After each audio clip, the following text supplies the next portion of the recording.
Hi folks, Puffin here with your Antifa News Briefa for March 14th, 2022. It's 2 weeks into Putin's war against Ukraine, and 2-year anniversary of the Trump virus pandemic was just here in America anyway, the other day.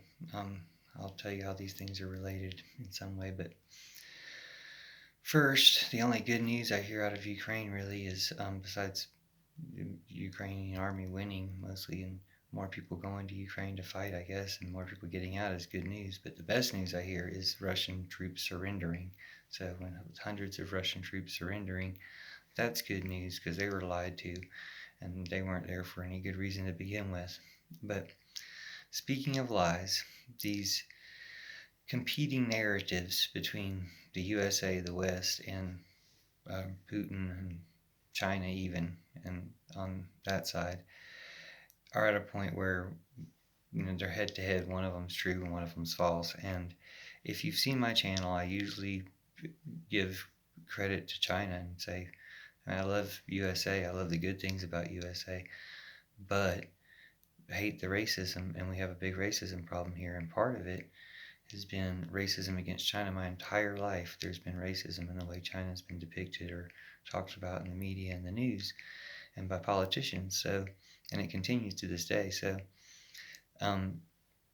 it's something I always distrust, and so I don't believe most of the negative things I hear about China because it exists in that racist environment.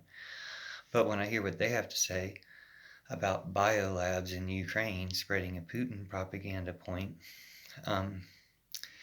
you have to say it's wrong. You have to point out that it's untrue and that they shouldn't be backing Putin in these lies. Now, the way I heard China reporting on it, and this is just CGTN, but it's the Chinese state-funded YouTube channel for English-speaking audience because they don't have YouTube in China, but for everybody else to watch. And they're reporting on U.S. biolabs, which I don't know that this is untrue. This is probably true, that USA has 330 biolabs in 30 countries. Now, they didn't say they were biochemical weapons labs. They just said they were biolabs. And, there's a big difference there because biolabs, there might not be anything wrong with them. Or most of them, there might not be anything wrong with them. Maybe all of them, there might not be anything wrong with them. But they're not necessarily weapons or dangerous. They're biolabs, like labs for biology. Not necessarily a problem. And the depiction that's been coming from Putin, and I've seen it from his trolls, but seeing it from the Chinese state media was disturbing and disappointing, is that this has some relationship to Putin's invasion, or this is like some justification or reason for his invasion. But there's so many reasons that's a lie. For one, the first time anybody's been talking about it, and again, I heard it first from the trolls.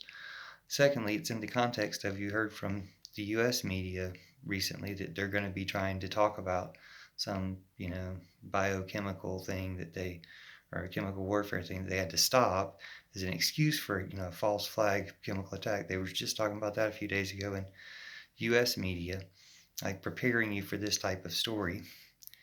But the most important evidence right before your eyes is that they're not bombing some biolab or whatever, mysterious biolab. They're bombing the nuclear plant and bombing the apartment buildings and hospitals and old folks' homes and all this, graveyards and stuff like this. They're doing all this stuff that's obviously not what they're saying. And while you know that Putin's lying to his own people, like at home, to the Russian people at home, he's lying to the soldiers too. You hear from the surrendering soldiers that he's lying to them about where they are and what they're doing or what they're going to have to do there. So good for them for surrendering. Maybe more of them can surrender. It seems like they're treated well when they surrender. So hopefully that's more of the outcome. He's just, shipping people slowly on tanks over there who can then get out. Thanks for the ride, and turn the tanks around. But hopefully it ends soon, and China could end it if they weren't pushing the same lies. And at this point, that that's a lie.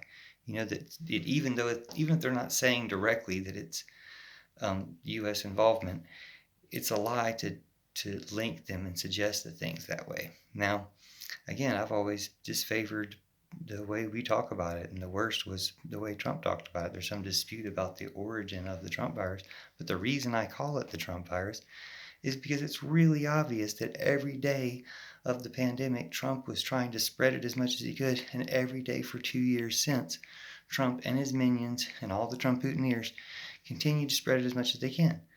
And the reason they do that for Trump, to weaken not just our country, all countries, as much as they possibly can, to weaken the human population because they're against us.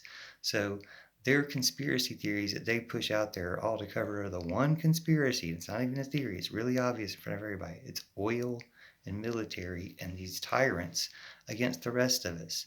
So let's all work together and get rid of that evil. Thanks for watching. Love you forever. See you soon. Go Broncos. Have a good day. Good luck to Ukraine.